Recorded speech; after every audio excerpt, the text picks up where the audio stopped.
ছোট, আমার যা বলার আমি অলরেডি বলে দিয়েছি। আমি গরিমার সঙ্গে এই সম্পর্কের মধ্যে কিছুতেই থাকতে পারবো না। এত বড় কথাটা যখন তুমি বলছো আরণ্যক, তখন আমিও না তোমার সঙ্গে থাকতে চাই না। খবরদার খবরদার গরিমা, তুমি এই বাড়ি ছেড়ে কোথাও যাবে না। গরিমা, তুমি কি বলোনি? কিছুক্ষণ আগেই তুমি বলোনি যে তুমি মুক্তি চাও, তুমি আমার সঙ্গে এই সম্পর্কে থাকতে চাও না, বলোনি কি? বলেছ তো।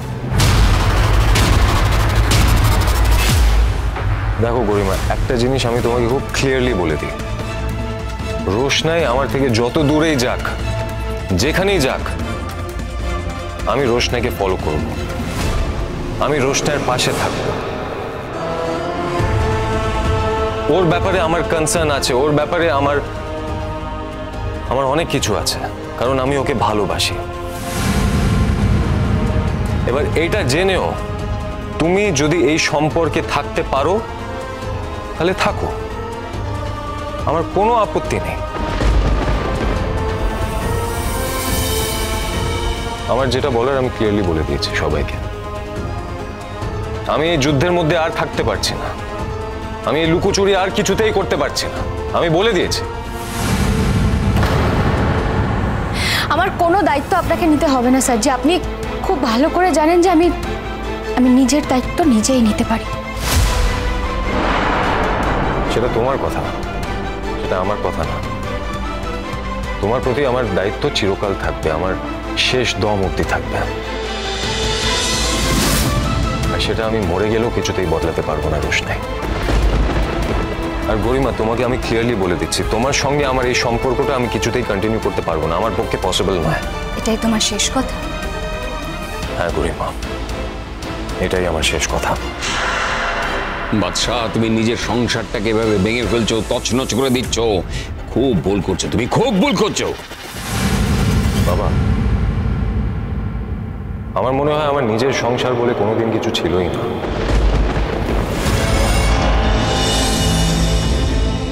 তাহলে এতদিন পুরোটা নাটক করলে? গরিমার সাথে থাকা, সংসার করা, সবটা নাটক? একটা মিথ্যে সংসার খেলা খেললে? আমি কোনো খেলা খেলিনি মেমসা, আমি ডে ওয়ান থেকে এই একই কথা বলে গেছি। রোশনাই আমার থেকে যতই দূরে সরে যাক, আমার রোশনাইয়ের প্রতি কনসার্ন থাকবে, কারণ রোশনাইকেই আমি ভালোবাসি। আর গরিমার হয়তো আমার জীবনে একটা ভূমিকা ছিল বা আছে, গরিমার প্রতি আমি কনসার্ন, ওর ভালো মন্দ, ওর সব কিছুর ব্যাপারে আমার চিন্তা ভাবনা আছে, কিন্তু গরিমার প্রতি আমার কোনো ভালোবাসা নেই। আর এদের দুজনের মধ্যে আমাকে যদি কাউকে বেছে নিতে হয়, তাহলে আমি রোশনাইকে বেছে নেব। দেখো গরিমা, আমি জানি তোমার মানসিক অবস্থা ভালো না, তোমার পরিবারের অবস্থাও খুব একটা ভালো না, তাই আমি বেশি কিছু বলতে চাই না। তাও আমি আমার মনের কথা বলবো না, সেটা তো হতে পারে না। দেখো, তোমরা যদি না চাও তাহলে আমি এই বিয়েটা করব না, রোশনাইকেও এই বিয়েটা করতে হবে না। আফটার অল রোশনাইয়ের জীবনটা আমার জন্যই তো এতটা জটিল হয়ে গেল। আমি যদি রোশনাইয়ের জীবনে না থাকতাম তাহলে ওর জীবনটা আরো সিম্পল হতো, হয়তো আরো স্মুথ হতো। কিন্তু হসপিটালে ওই অসুস্থ অবস্থায় আমি একটা কথা বুঝে গেছি, রোশনাই ছাড়া আমার চলবে না। আমি প্রায় মরে যাচ্ছিলাম, আর সেই অবস্থায় গরিমা আমাকে ফেলে দুবাই চলে গিয়েছিল, কেউ ছিল না আমার পাশে রোশনাই ছাড়া। এবার রোশনাইয়ের প্রতি আমার ঋণ থাকবে না তো কার প্রতি থাকবে, তোমরাই বলো। স্যারজি, এসব কথা বলে বলে ওই মেয়েটা তোকে বিষিয়ে দিচ্ছে, তাই না? আমি আমাকে একটা কথা বলো তো, এই তো প্রথম এই ঘটনা ঘটছে না, এর আগে কি এরকম ঘটনা ঘটেন? এর আগে কি কেউ একটা সম্পর্ক থেকে বেরিয়ে গিয়ে আরেকজনকে ভালোবাসেন, তাকে বিয়ে করেন? এটা কি নতুন হচ্ছে?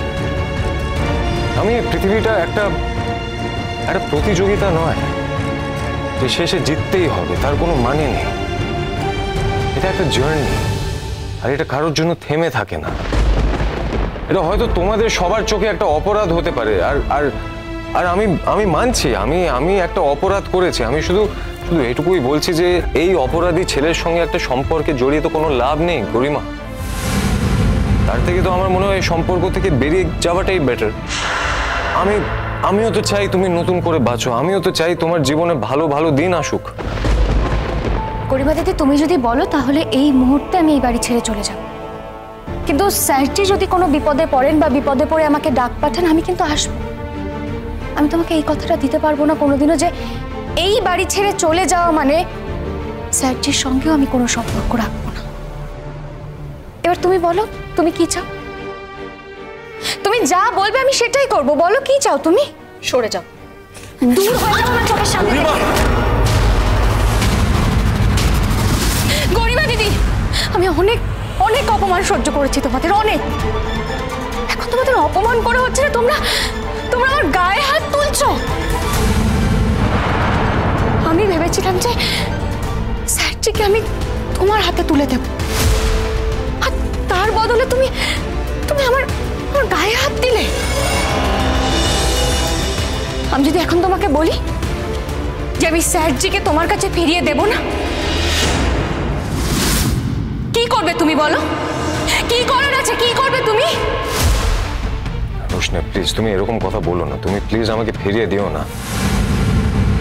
দেখো, তুমি আমাকে যদি ফিরিয়ে দাও তাহলে কি হবে? তাহলে আমি সেই তোমাকে ফলো করব, সেই তোমার খোঁজ রাখবো, আমি তোমার সঙ্গে কথা বলতে চাইবো। রোশনি, এইগুলো গরিমা কিছুতেই অ্যাকসেপ্ট করতে পারবে না। তাই আমি বলছি গরিমা, তুমি প্লিজ একটু ঠিক করো। তুমি ঠিক করো, তুমি কি করতে চাও। শুনলে তো তোমরা ও কি বললো? সবাই শুনতে পেলে? হ্যাঁ,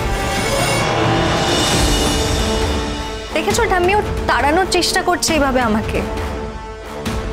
শোনো আরণ্য, এই যে তুমি বললে না যে তোমার আমার প্রতি ভালোবাসা কমে গেছে, আমারও না তোমার প্রতি ভালোবাসা কমে গেছে। আগের মতো আমিও আর তোমাকে ভালোবাসি না, কিন্তু তবু চেষ্টা করেছিলাম। আমি লাস্ট অবধি আমি তাও চেষ্টা করেছিলাম, কিন্তু তুমি সেই চেষ্টাটার দাম দিলে।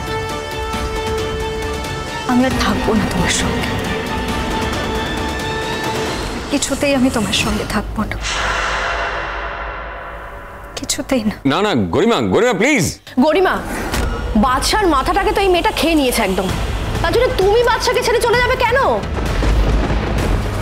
মেজবদি একটা কথা বলি, বাদশার তো স্বাধীনভাবে নিজের ইচ্ছে মতো বাঁচার একটা অধিকার আছে। এত দিন ধরে তো দেখছো, বুঝতে পারছো না যে বাদশার গরিমা একসাথে থাকতে চাইছে না, পারছে না। জোর করলে কি ওরা ভালো থাকবে নাকি জীবনে?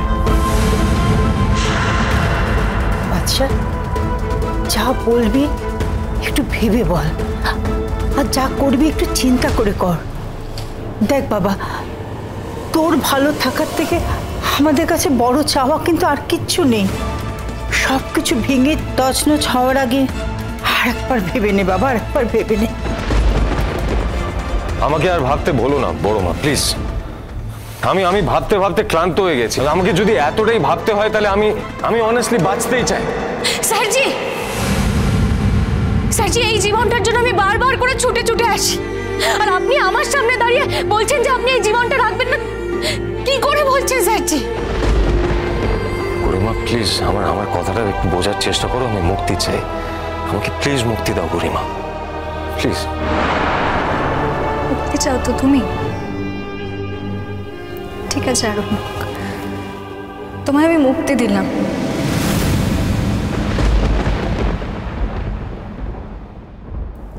এরপর তুমি রোশনাইকে বিয়ে করতে চাও তো করো, ওর সাথে সংসার করবে তো করো। তারপর একদিন তুমি বলো আমায় যে তুমি এক্স্যাক্টলি কি হারিয়েছো আর কি পেয়েছো।